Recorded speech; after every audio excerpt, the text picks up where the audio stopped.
सालों में कोई ऐसा किसान का ऐसे प्रधानमंत्री आया जो इस तरीके के सुधार बिल लेकर आया जिससे हमारी उपज का सही मूल्य हमें मिल रहा है। तो किसानों को तो सही मैसेज दिया है। ऐसे बड़े बड़े लीडर आ रहे हैं, मंत्री भी आ रहे हैं, आपके इतने बड़े बड़े लोग आ रहे हैं किसानों को समझाने के लिए। क्या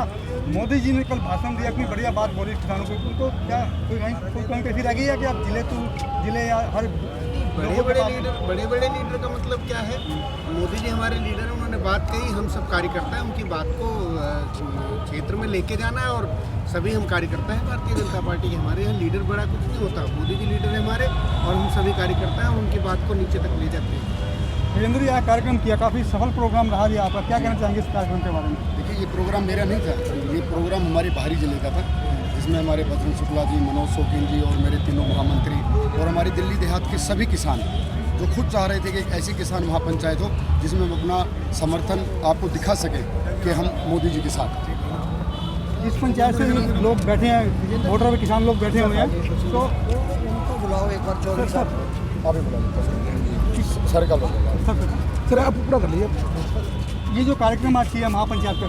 इससे क्या लगता है कि जो किसान भटक गए हैं, जो आप कह रहे हैं किसानों को समझ में बात नहीं आ रही, तो इस तरह के कार्यक्रम करने से दिल्ली के किसान खासकर उनको समझ में आएगा, वो अपने भाइयों को समझा पाएंगे जो बैठे हैं वो लोग? नहीं, देखिए, हमने कभी नहीं कहा कि उनको ये बात समझ में नहीं आ रही, वो सब कुछ समझते हैं और समझते हुए ना समझने का केवल जो है वो एक नाटक कर रहे हैं। वास्तव में 5 दौर की जो बातचीत हुई है भारत सरकार के साथ, उसमें स्पष्ट तौर पर एक एक बिंदु पर बात हुई है और उनकी जो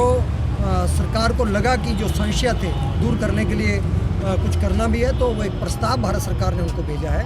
उसमें भी स्पष्टता के साथ उनके सभी मुद्दों को जो है अकोमोडेट किया गया है। तो मुझे लगता है कि वो जानबूझकर जानना नहीं चाहते हैं, लेकिन हमारा ये मानना है कि जब देश का जो गरीब और मध्यम दर्जे का किसान है, क्योंकि मुझे लगता है कि कुछ समृद्धशाली किसान जो हैं उनको आड़तियों के साथ मिलकर जो व्यवस्था का वो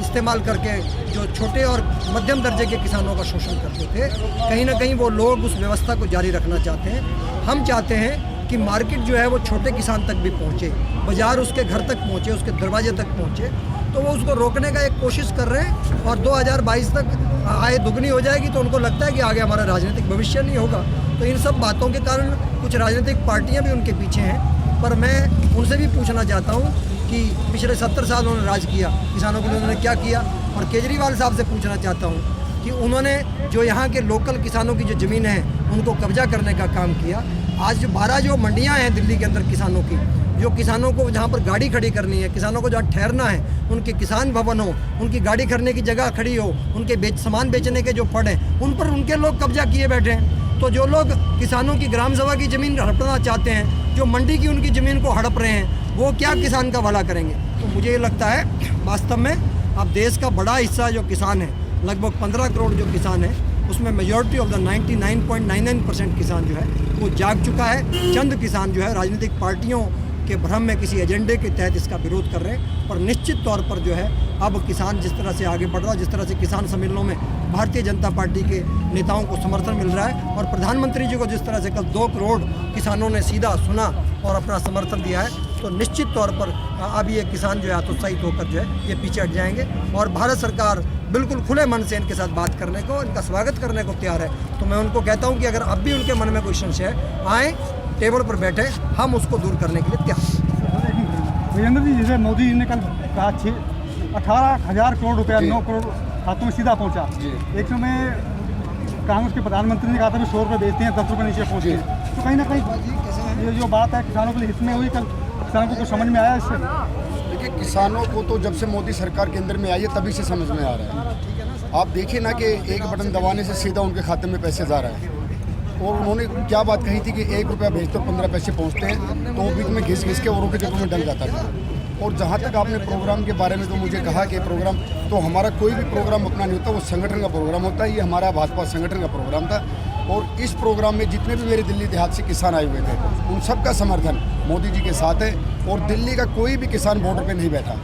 ये जितने भी किसान बैठे हैं मोस्टली पंजाब से हैं और ये अमरिंदर का, कांग्रेस सरकार का और आप पार्टी का एक पराजित कार्यक्रम है। कल जो मोदी जी ने लाइव जो 1.5 घंटे का जो अपना भाषण दिया है उसके अंदर बहुत सारे किसान जागरूक हुए हैं और वो 1-2 दिन में यहाँ से उठना शुरू हो गए। और ये जो तीनों के तीनों बिल हैं ये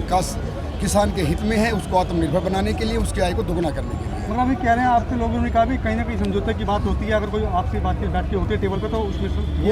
वो तो नरेंद्र सिंह तोमर ने 5 या 6 बार की वार्ता कर चुके हैं। उन्होंने कहा कि अगर आप हमारे सामने बैठो, आमने सामने आओ, अगर इसमें कहीं कमी है तो हमें बताओ, हम उसको दूर करेंगे, लेकिन सामने तो बैठे ना।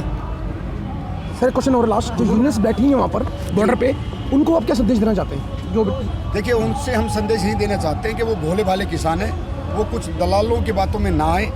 और वो अपना अच्छा और बुरा सोचें, और मोदी जी की बात को एक गांठ बांध ले कि मोदी जी कभी भी देश के अहित में फैसला नहीं ले सकते। वो किसान को सिर्फ आत्मनिर्भर बनाने के लिए फैसला ले सकते हैं। वो बारीकी से तीनों कानूनों को पढ़ें और उसमें देखें कि उनको कितना फ़ायदा हो रहा है, और तब वो लोग समझेंगे कि मोदी जी ने जो भी किया हमारे हित में किया।